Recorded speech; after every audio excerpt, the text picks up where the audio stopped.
Hello, Minak. Channel dini paper tamasa. Channel add account disability tamasa. Below piano re-edit load yamle. Chichin piano boost piano below load yamle so usan petadi. At the look channel piano change up in my channel. Parama step in channel add account disability to save this not if I'm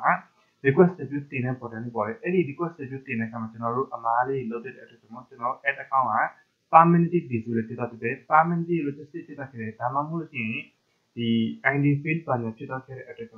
view ma below load am legit and boost piano requested with this jam below 10 I am less alo process regional protection but I must step in the possibility to keep the general that the entire ma general person account check for him person account check for him ID 10 halametin hat test stage ma ID team who lose ID also pan 10 and the process and specific requirement at the most ကျွန်တော် Facebook account တွေတစ်ချိန်ပြပြမယ်ပြီးလို့ရှိရင်ကျွန်တော်ဒီဖက်မှာဆိုလို့ရှိရင်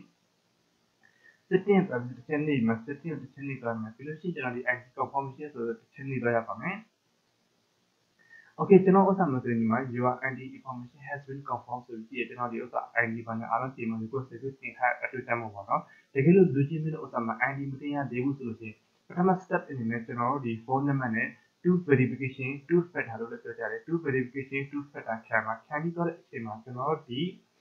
passport ဒီ demand နဲ့ဒီမှတ်ပုံတွေတခုခုနဲ့ကျွန်တော် ID တင်ဖို့လိုရပါတယ်အဲ့ဒီ ID တင်တဲ့အခါမှာ ID မှာပါတဲ့နာမည်အတိုင်းကျွန်တော်ဒီ Facebook account မှာနာမည်ပြောင်းလိုက်ပါတကယ်လို့ဘာမှမှတ်ပုံတင်နေဆိုလို့ရှိရင်ဘာမှနာမည်ပြောင်းပါတကယ်လို့ကျွန်တော် drive license ဘာညာဆိုအင်္ဂလိပ်နာမည်ချင်းအင်္ဂလိပ်နာမည်ပြောင်းမှာအဲ့ဒီ drive license ဒီမောင်းနဲ့ဒီမှတ်ပုံတင်မှာပါတဲ့ birthday အားလုံးပြောင်းပြီးတော့ပြီဆိုရင်ကျွန်တော်ဒီ ID တင်လို့ရ ID တင်တဲ့အခါမှာနိုင်တစ်ပတ်အတွင်းတစ်ပတ်အတွင်း upload ဖြစ်တယ်တချို့ဥစ္စာမှာဆိုလို့ရှိရင်တော့24နဲ့ကြာတဲ့ဥစ္စာရှိတယ်များသောအားဖြင့်နိုင်တစ်ပတ် upload ဖြစ်တဲ့ဥစ္စာများတယ်ပေါ့နော် Okay ဒီ process ပြီးတော့ခဲ့ပြီဆိုမှလည်းကျွန်တော်တို့ပြန်မှာဒီ process ကျွန်တော်ဒီ request status တင်ရပါတယ်အဲ့ဒီ request status တင်တဲ့အခါမှာကျွန်တော်စနစ်တကျမှန်ကန်တကယ်လို့သူကဒီနေရာမှာ ID ဘာညာတောင်းခဲ့တယ်ဆိုလို့ရှိရင်ကျွန်တော်ဒီနေရာမှာတင်ထားတဲ့ ID ကိုပဲကျွန်တော်ဒီနေရာမှာလာပြီးမှ page လုပ်ထည့်မှာ ID request status တင်သွားရတာပေါ့နော်နောက်တစ်မျိုးဘာညာဆိုလို့ရှိရင်ကျွန်တော်ဒီ I'm not sure which was policy violation ဆိုတော့တစ်ချက်လေးမှာတင်သွားလို့ရှိရင်24နိုင် hour 48နဲ့အတွင်း upload ဖြစ်တယ်ကျွန်တော် case မှာများတာအထက်ဆိုရင်နိုင်နဲ့ပဲ upload ဖြစ်တယ်ပေါ့နော်ကျွန်တော်ဒီဥစ္စာတော့ tab ပုံတစ်ခုဖြစ်ပါကျွန်တော် upload ဖြစ်လာမှဖြစ်တာဆိုတော့ကျွန်တော်ချိန်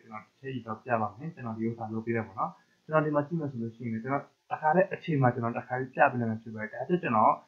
မနေ့ကညတော့ကျွန်တော်လောက်ထားတဲ့ဥစ္စာဖြစ်တယ်ပေါ့နော်ကျွန်တော်တစ်ချက်ပြပေးမယ်ကျွန်တော်ဒီမှာဆိုလို့ရှိရင်သူကျွန်တော်စာရေးလာတဲ့အချိန်မှာ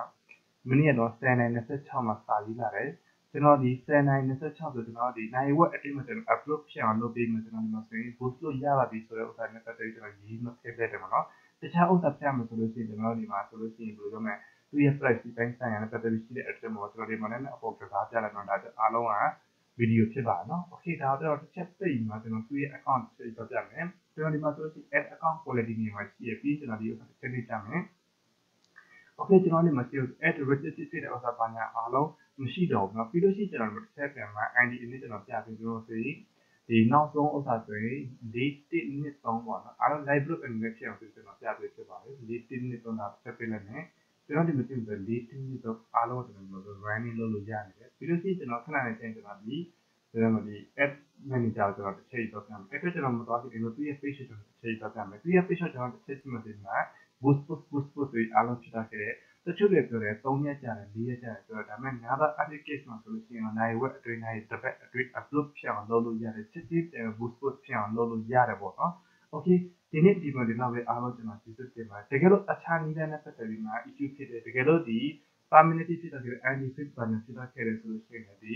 အခြား app account ကို admin page နဲ့ကျွန်တော်လုပ်လို့ရတယ်ခံလို့ရတယ်ပေါ့တကယ်လို့ဒီမျိုး app account မှာဒီပေါ်အတိုင်း issue ဖြစ်နေတဲ့ဘာညာဆိုလို့ရှိရင်ကျွန်တော်တို့သိရတဲ့အခါကျွန်တော်အားလုံးပြပြင်ပေးပါတယ်အားလုံး active ဖြစ်အောင်လုပ်ပေးပါတယ်အတက်နဲ့ဆိုအများဆုံးဖြစ်အောင်ကျွန်တော်စူးစမ်းမှလုပ်ပေးပါတယ် okay ဒီနေ့ဒီမှာဒီလောက်အားလုံးကျွန်တော်သိသိနေပါတယ်တကယ်လို့ကျွန်တော်ဗီဒီယိုကြည့်အကျိုးကျေးဇူးပါညာရှိတဲ့ဆိုလို့ရှိရင်တော့ကျွန်တော်ဗီဒီယိုလေး sharing လေးလုပ်မှာသွားပါလို့ကျွန်တော်ပြောချင်ပါတယ်အားလုံးကျွန်တော်ကျေးဇူးတင်ပါတယ်